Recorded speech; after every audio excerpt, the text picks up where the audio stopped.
ne felejtsétek el, minden mennyiségben driftaxi.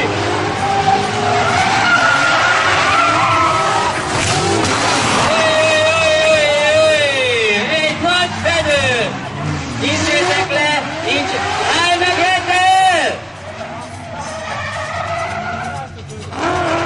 Nem kell megijedni, semmi baj sincsen. Minél előbb fordítsátok vissza azt a kocsit, hogy ne folyjon ki belőle az üzemanyag, az olaj és minden más.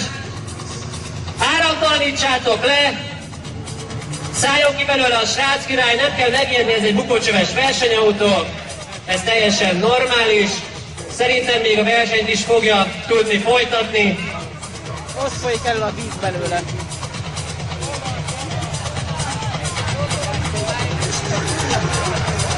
Befessük a helyszínen, semmi para, nem volt nagy a tempó, nem volt nagy a bukta. Ez autóverseny. A gépátfejtelen átvették, tehát minden védelmi felszerelés megtalálta a kocsiban. Széles, minimum 4 pontos biztonsági öv, profi bukókedret, és már talpon is a kocsi! Nagy taps!